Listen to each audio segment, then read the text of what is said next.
Genèse chapitre 31. Jacob entendit les propos des fils de Laban, qui disaient, Jacob a pris tout ce qui était à notre père, et c'est avec le bien de notre père qu'il s'est acquis toute cette richesse. Jacob remarqua aussi le visage de Laban, et voici, il n'était plus envers lui comme auparavant. Alors l'Éternel dit à Jacob, retourne au pays de tes pères et dans ton lieu de naissance, et je serai avec toi. Jacob fit appeler Rachel et Léa, qui étaient au champ vers son troupeau.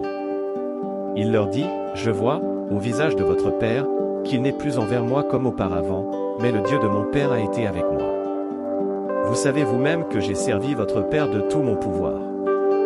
Et votre père s'est joué de moi, et a changé 10 fois mon salaire, mais Dieu ne lui a pas permis de me faire du mal. Quand il disait, les tachetés seront ton salaire, toutes les brebis faisaient des petits tachetés. Et quand il disait, les rayés seront ton salaire, toutes les brebis faisaient des petits rayés. Dieu a pris à votre père son troupeau, et me l'a donné. Au temps où les brebis entraient en chaleur, je levai les yeux, et je vis en songe que les boucs qui couvraient les brebis étaient rayés, tachetés et marquetés. Et l'ange de Dieu me dit en songe, Jacob.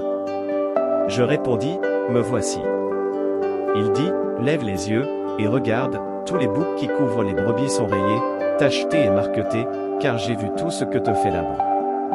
Je suis le Dieu de Bethel, où tu as oint un monument, où tu m'as fait un veau. Maintenant, lève-toi, sors de ce pays, et retourne au pays de ta naissance. Rachel et Léa répondirent, et lui dirent, avons-nous encore une part et un héritage dans la maison de notre père? Ne sommes-nous pas regardés par lui comme des étrangères, puisqu'il nous a vendus, et qu'il a mangé notre argent? Toute la richesse que Dieu a ôtée à notre père appartient à nous et à nos enfants. Fais maintenant tout ce que Dieu t'a dit. Jacob se leva, et il fit monter ses enfants et ses femmes sur les chameaux. Il emmena tout son troupeau et tous les biens qu'il possédait, le troupeau qui lui appartenait, qu'il avait acquis à Padan-Aram, et il s'en alla vers Isaac, son père, au pays de Canaan. Tandis que Laban était allé tondre ses brebis, Rachel déroba les téraphimes de son père. Et Jacob trompa Laban, l'Araméen, en ne l'avertissant pas de sa fuite. Il s'enfuit, avec tout ce qui lui appartenait, il se leva, traversa le fleuve, et se dirigea vers la montagne de Galad. Le 3e jour, on annonça à Laban que Jacob s'était enfui. Il prit avec lui ses frères, le poursuivit cette journée de marche, et l'atteignit à la montagne de Galad. Mais Dieu apparut la nuit en songe à Laban, l'Araméen, et lui dit, garde-toi de parler à Jacob ni en bien ni en mal. Laban atteignit donc Jacob. Jacob avait dressé sa tente sur la montagne, Laban dressa aussi la sienne, avec ses frères, sur la montagne de Galad. Alors Laban dit à Jacob, que as-tu fait? Pourquoi m'as-tu trompé, et emmènes-tu mes filles comme des captives par l'épée? Pourquoi as-tu pris la fuite en cachette, m'as-tu trompé, et ne m'as-tu point averti? Je t'aurais laissé partir au milieu des réjouissances et des chants, au son du tambourin et de la harpe. Tu ne m'as pas permis d'embrasser mes fils et mes filles. C'est en insensé que tu as agi. Ma main est assez forte pour vous faire du mal, mais le Dieu de votre père m'a dit hier, garde-toi de parler à Jacob ni en bien ni en mal. Maintenant que tu es parti, parce que tu languissais après la maison de ton père, pourquoi as-tu dérobé mes dieux? Jacob répondit, et dit à Laban, j'avais de la crainte à la pensée que tu m'enlèverais peut-être tes filles. Mais périsse celui auprès duquel tu trouveras tes dieux. En présence de nos frères, examine ce qui t'appartient chez moi, et prends-le. Jacob ne savait pas que Rachel les eût dérobés. Laban entra dans la tente de Jacob, dans la tente de Léa, dans la tente des 2 servantes, et il ne trouva rien. Il sortit de la tente de Léa, et entra dans la tente de Rachel. Rachel avait pris les téraphimes, les avait mis sous le bâtiment du chameau, et s'était assise dessus. Laban fouilla toute la tente, et ne trouva rien.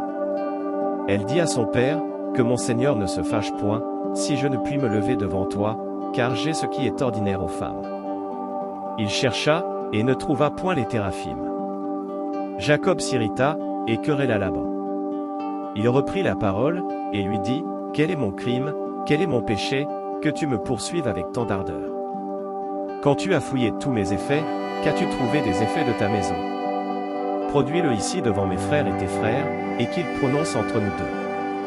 Voilà 20 ans que j'ai passé chez toi, tes brebis et tes chèvres n'ont point avorté, et je n'ai point mangé les béliers de ton troupeau.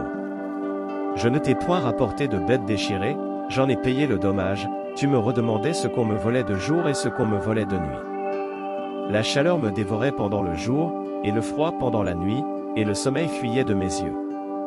Voilà 20 ans que j'ai passé dans ta maison, je t'ai servi 14 ans pour tes 2 filles, et 6 ans pour ton troupeau, et tu as changé 10 fois mon salaire. Si je n'eusse pas vu pour moi le Dieu de mon père, le Dieu d'Abraham, celui que craint Isaac, tu m'aurais maintenant renvoyé à vide. Dieu a vu ma souffrance et le travail de mes mains, et hier il a prononcé son jugement. Laban répondit, et dit à Jacob, ces filles sont mes filles, ces enfants sont mes enfants, ce troupeau est mon troupeau, et tout ce que tu vois est à moi. Et que puis-je faire aujourd'hui pour mes filles, ou pour leurs enfants qu'elles ont mis au monde? Viens, faisons alliance, moi et toi, et que cela serve de témoignage entre moi et toi. Jacob prit une pierre, et il la dressa pour monument. Jacob dit à ses frères, ramassez des pierres. Ils prirent des pierres, et firent un monceau, et ils mangèrent là sur le monceau. Laban l'appela Jégar Saaduta, et Jacob l'appela Galé. Laban dit, que ce monceau serve aujourd'hui de témoignage entre moi et toi. C'est pourquoi on lui a donné le nom de Galé. On l'appelle aussi Mitzpah, parce que Laban dit, que l'Éternel veille sur toi et sur moi, quand nous serons l'un et l'autre perdus de vue.